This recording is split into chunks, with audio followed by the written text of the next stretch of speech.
Hey guys, I'm really excited to share with you my 1994 Toyota Land Cruiser. Now, big reason for that is because this car is all nostalgia for me. It is neglected and I do need to work on it. And that's gonna come with some time and some money for sure. But that's something that I'm gonna be doing here pretty shortly. And I'll talk about that in a little bit. But when it comes to how long I've owned it, I've had this car since I was a sophomore, I think, in college. So it's been a few years, and this was the thing that kind of started all for me. This was my first car that was four-wheel drive.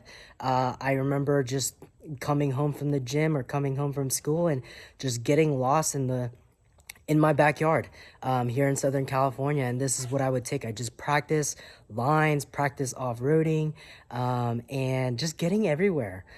This is by far has been my, I guess, like the start of an era for me when it comes to adventure. And you'll see why. I bought it when it was a time where Toyota Land Cruisers really were thought as minivans. They were known as like just soccer mom cars, and nobody knew about their capability.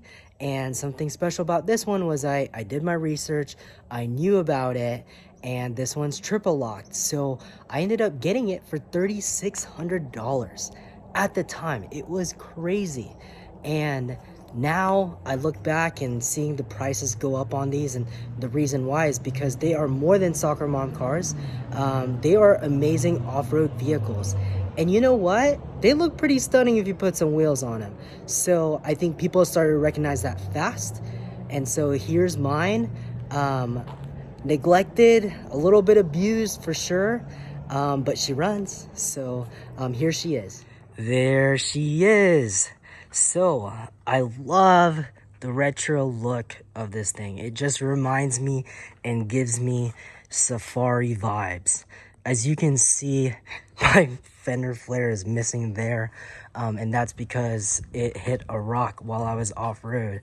Now, am I going to replace it? I don't know. Will I take the fender flares off?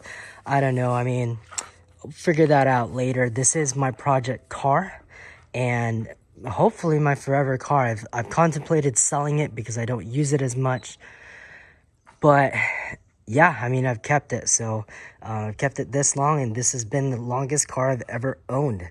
And so here we go. We'll start from the front. I went with the classic ARB style front bumper.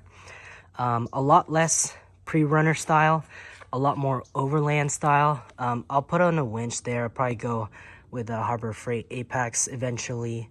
You can see here we got some Squadron Sports. I bought these used. I was broke at the time. Like I said, I was in college when I got this car, and he stripped it. That's why they're upside down. So classic Toyota badging up front.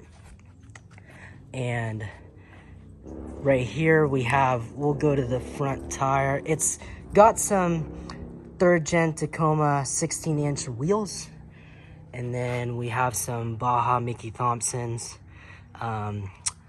in mud terrain, specifically because I take this thing pretty much off-road. I don't really drive it much on the road. It's pretty much purely an off-road fun vehicle. It's got some Dobinsons, coils, and shocks. It's been good. I got custom fab sliders. And the nice part, it does protect the cat. It's welded onto the frame. And yeah, it's good. It's honestly something I wish I guess I could have gone different, is maybe poke it out less and come a little bit more aggressively this way, pointed upwards. But hey, does the job, protects the car most importantly. And yeah, so I do have a roof rack up top. Love that roof rack. It's I put tires, I've moved stuff, kind of like a pickup truck style. Roof rack at the top, super rugged, and it's great for just hanging out at the top if you want a little bit of a better view. So we'll go around here. Make fun of me for my Honda seat cover. I don't care. Yeah, so this is the other side. You could kind of see the paint's pretty bad. A lot of the clear coat gone. It's getting to the base, but I don't care. I drive this baby through the woods.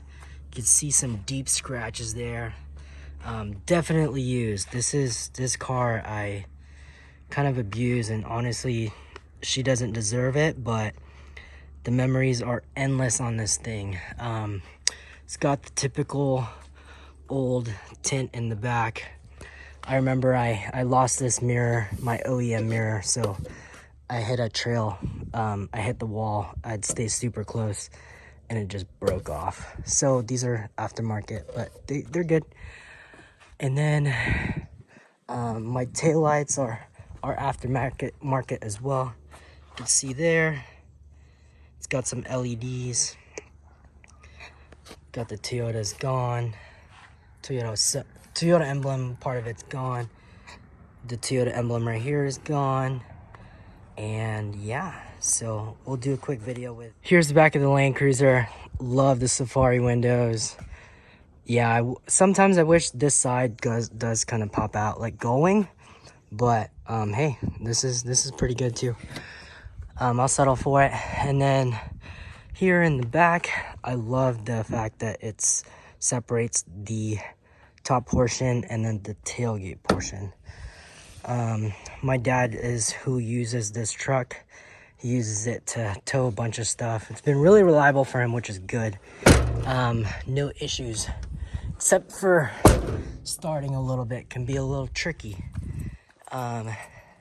Need to replace a lot of things in this car, power steering pump being one of them.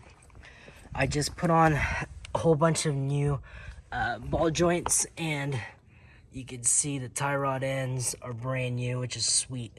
So it does help with the steering.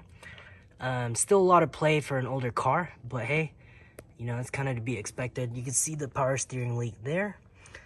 Just got a new power steering pump, new hoses, got to get those done. Need to replace the bushings and those lower control arms.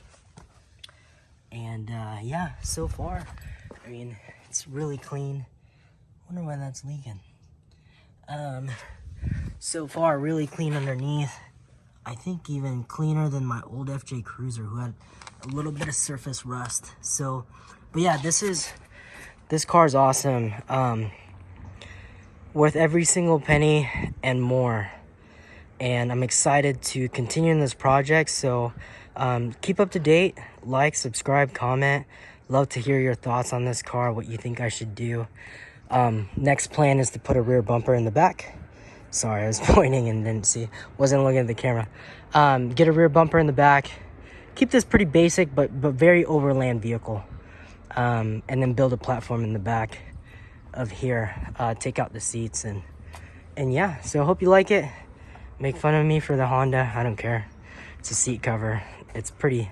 The seats really rip. That's another thing I need to do is fix up the interior pretty good. It's pretty bad, but it does the job. You can see I actually got a new piece for this. This is how I monitor my temp gauge. For most of you who have owned an 80 series, you know how important it is to monitor your temp gauge. You can see the diff lock. Got a lot of stuff to clean up on this project, but I've been driving it like this for a while, and she's my baby. So yeah, I hope you liked it. Oh, I forgot to share this. With old cars, this one's 30 years old and more. You do have to do a ton of maintenance, and that's why I haven't really been modifying it. So as you can see, I did I resealed the valve cover. It's got a new radiator. It's got a new intake tube, air filter. It's kept it all OEM, so helps keep your engine running great, the way it's supposed to be. And yeah, all new hoses, cooling systems all redone. Anything that could be replaced got replaced. Even that pesky heater hose. Starter's done, but yeah, that's the plan. Get everything pretty much set for this thing to go adventure. Got to make some money in order to get it done though. So that's why there's been delay, but hopefully this encourages me to keep up with it.